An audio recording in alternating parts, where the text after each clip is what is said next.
শেখ হাসিনাকে দেশে ফেরাতে ২৬শে মার্চ রাজপথে নামার ঘোষণা দিয়েছে আওয়ামী লীগ। সেই সাথে জানা গেছে প্রধানমন্ত্রী হিসেবেই দেশে ফিরবেন শেখ হাসিনা। রাজধানীর আদাবরে বিক্ষোভ মিছিল করেছে নিষিদ্ধ ঘোষিত ছাত্র সংগঠন ছাত্রলীগ।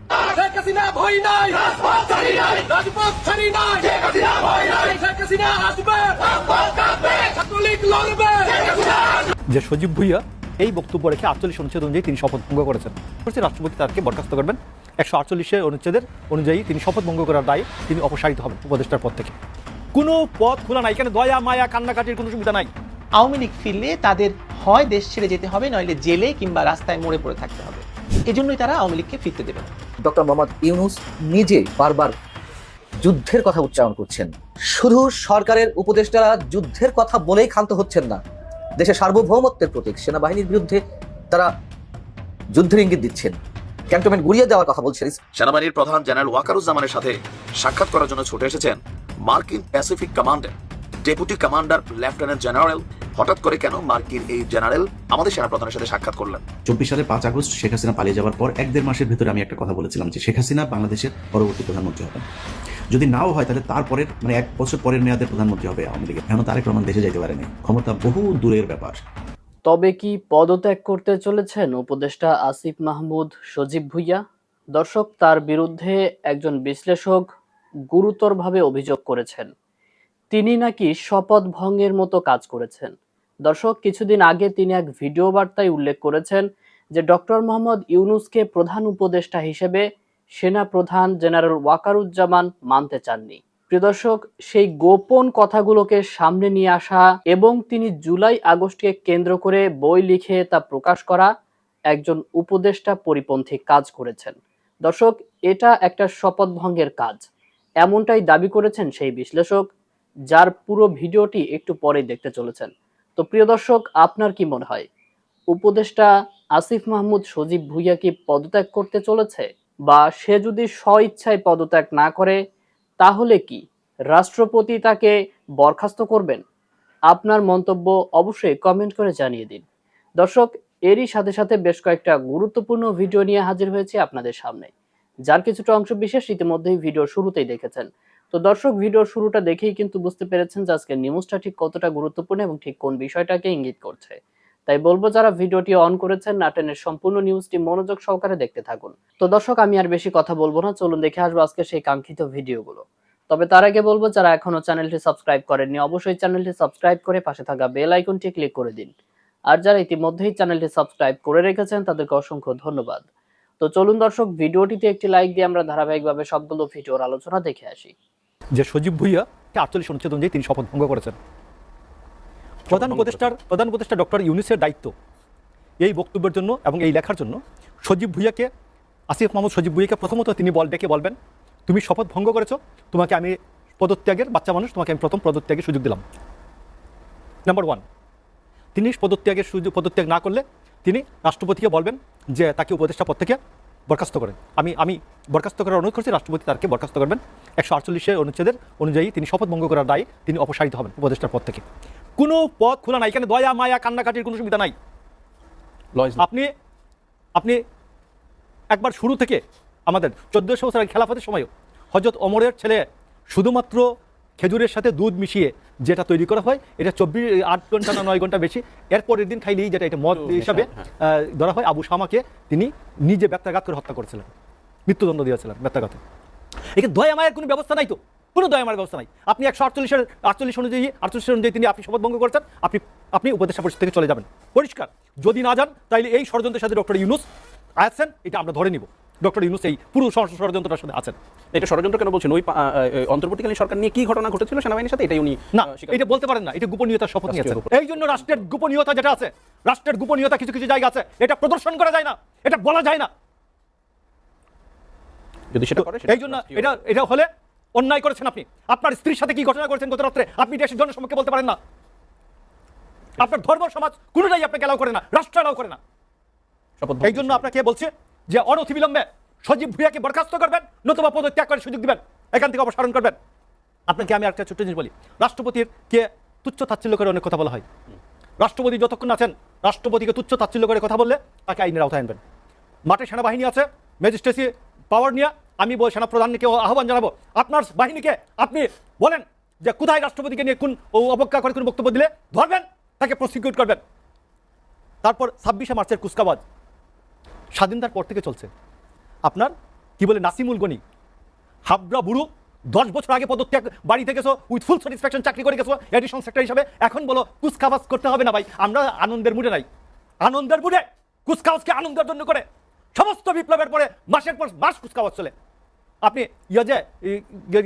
মাওয়ের বাহিনী যখন বিজয়ী হয়েছে কুচকাওয়াজ করে ইয়াতে ঢুকে নাই, পিকিংয়ে ঢুকে নাই, সারা চায়না জুড়ে কি বলে রেড আর্মির কুচকাওয়াজ হয় নাই, ওখানে গণহত্যা হয় নাই। ওই গণহত্যার পরে কি কুচকাওয়াজ বন্ধ ছিল? এক একটা চিড়িয়া থেকে ধরিয়ে নিয়ে আসতেছে ডক্টর ইউনূস। এইগুলোকে দেখে আমার গা জ্বলে যাচ্ছে ভাই, আমি বুঝতেছি না এখানে কি হচ্ছে। এটা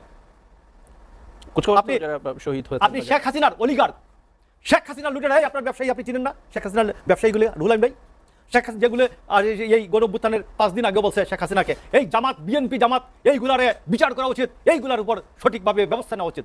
এইগুলোর কাছে চান্দা আনিস বেটা, চান্দা এনে বড় বড় মানিক মিয়া ইউনিতে প্রোগ্রাম করিস, আর ইন্টারকন্টিনেন্টালে কি জানি ইন্টারকন্টিনেন্টাল ইফতার খাওয়াইয়া বলো শেখ হাসিনার যে লোকজন আওয়ামী লীগকে নিষিদ্ধ করতে হবে। এই দ্বিচারিতা বাংলাদেশের জনগণ মানে না। এই দ্বিচারিতা বাংলাদেশের সামরিক বাহিনী, বাংলাদেশের সশস্ত্র বাহিনী মেনে নিবে না। আমি আপনাকে বলছি আজকে ডক্টর ইউনূস, আপনার হাতে না ডিজিএফআই, আপনি ডিজিএফআই দিয়ে তদন্ত করেন তো দেখি আপনার উপদেষ্টাগুলি বাংলাদেশের কোন অলিগার্কের বাসায় যায়, কোন অলিগার্কে পায়ে কদমবুসি করে টাকা আনে, আপনি এদের বিরুদ্ধে করেন, তদন্ত করেন, করিয়ে ব্যবস্থা নেন। আর যদি না নেন আপনি একদিন প্রসিকিউটেড হবেন।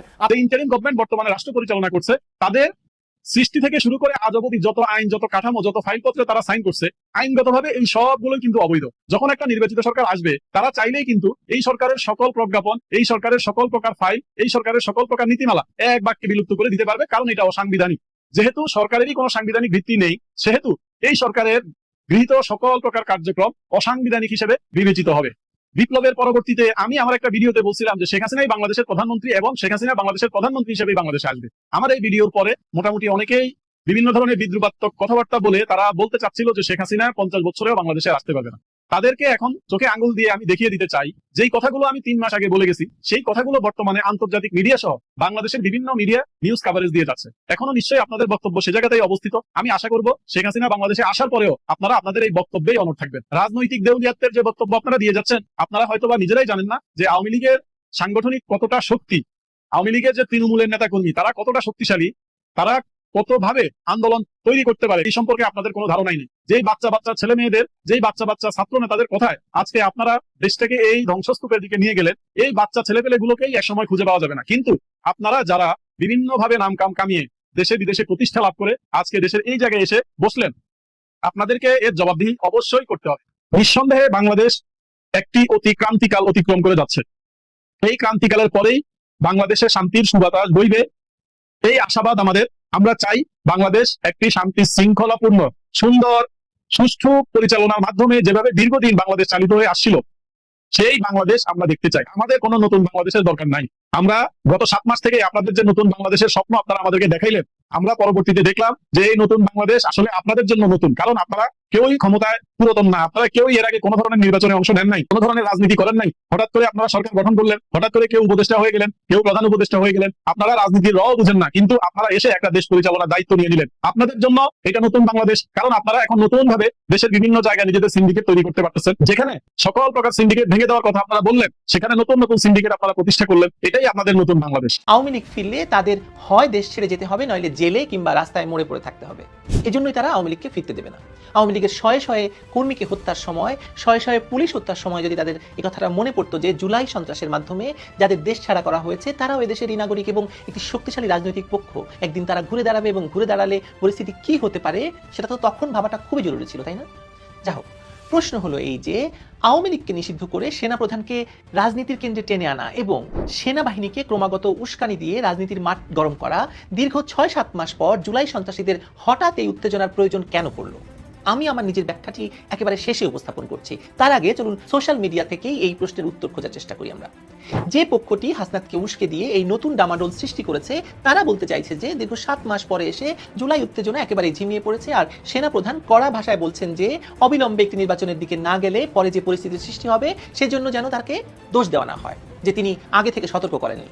বাংলাদেশের সেনাবাহিনীর পক্ষ থেকে এই প্রথম একটি নির্বাচন অনুষ্ঠান নিয়ে গণতন্ত্রে ফেরত যাওয়ার একটি তাগিদ লক্ষ্য করা যাচ্ছে, ইতিহাসে যা আগে হয়নি বা ঘটেনি। সবচেয়ে বড় কথা হলো সেনাবাহিনী জাতিসংঘের চাপে যে জুলাই মাসে ক্ষমতাসীন সরকার প্রধানের নির্দেশ না মেনে দেশের সর্বনাশ ঘটিয়েছে তা তো আর জনগণ ভুলতে পারবে না কোনোদিন। কিন্তু সেনাবাহিনীও জুলাই সন্ত্রাসের অংশীদার, সে কথা আবারও মানুষের সামনে আনার জন্যই হয়তো তারা নতুন করে সেনাবাহিনীকে জোর করে রাজনীতিতে টেনে আনতে চাইছে। এমন কি হতে পারে না? যেহেতু নতুন রাজার দল নাগরিক পার্টি বা নাপাও এখন বলছে যে সারজিৎ হাসনাত যে সেনা প্রধানের সঙ্গে দেখা করে আওয়ামী লীগকে ফিরিয়ে আনার ব্যাপারে বাতচিত করে এসেছে, সে বিষয়ে নাপা কিছুই জানতো না। দলের শ্রমিক উইং গঠনের সাংবাদিক সম্মেলনে নাপার মুখ্য সমন্বয়ক নাসিরুদ্দিন পাটোয়ারি একথা জানিয়েছেন সাংবাদিকদের। দিনভর সামাজিক যোগাযোগ মাধ্যমেও ছিল আলোচনা, এবং হাসনাত সার্জিসকে দিয়ে সেনাবাহিনীকে উত্তপ্ত করার মূল উদ্দেশ্য আসলে যে দুটি, তাই মানুষে বলেছে। দুটি উদ্দেশ্য কি কি? এক, আওয়ামী লীগকে নিষিদ্ধ করায় জনগণের সায় আছে কিনা সেটা যাচাই করা। দুই, নির্বাচন পেছানোর জন্য সেনাবাহিনীকে উস্কে দিয়ে দেশের ভেতর আবারও একটা অস্থিরতার অজুহাত তৈরি করা। আমি প্রথমটি নিয়ে অর্থাৎ আওয়ামী লীগকে নিয়ে বেশি কথা বলতে চাই না, কারণ সেটা শুরুতেই বলেছি যে এ বিষয়ে জনগণ এখন কেবল এটাই মনে করছে যে আওয়ামী লীগ ফিরে এলে এই জুলাই সন্ত্রাসীদের দেশে থাকা দায় হয়ে যাবে, কিন্তু সেজন্য একটি বিশাল রাজনৈতিক শক্তিকে নিষিদ্ধ করার পক্ষে জনগণ সাড়া দেয়নি। কিন্তু দ্বিতীয় ও প্রধান উদ্দেশ্যটি নিয়ে একটু আলাপ করার আবশ্যকতা আছে বলে মনে করছি। ডক্টর ইউনূসের সরকার আগস্ট মাসে ক্ষমতা দখলের পর থেকেই দেশের অন্যতম প্রধান রাজনৈতিক দল বিএনপি সহ দেশি বিদেশি গণতন্ত্র মানা সকল পক্ষেরই একটাই কথা, কবে দেবা কবে যাবা, অর্থাৎ কবে নির্বাচন দিয়ে ডক্টর ইউনূসের অনির্বাচিত সরকার বিদায় নেবে সেটাই হচ্ছে মূল আলোচ্য বিষয়। নির্বাচন দিলেই বিএনপি ক্ষমতায় বসবে এবং দেশে গণতন্ত্র ফিরে আসবে, এমনটি মনে করার সঙ্গত সকলেরই হয়তো কারণ রয়েছে। কিন্তু কার্যত দেখা যাচ্ছে যে ডক্টর ইউনূসের সরকার তাদের দায়িত্বের বাইরে গিয়ে কিংস পার্টি খোলা এবং আমেরিকা চীনের সঙ্গে ব্যবসার ধান্দা শুরু করেছে। সংস্কারের নামে বহু রঙা বটিকা দিয়েও মানুষকে ভুলিয়ে ভালিয়ে রাখতে পারছে না। মানুষ নির্বাচন চাইছেই।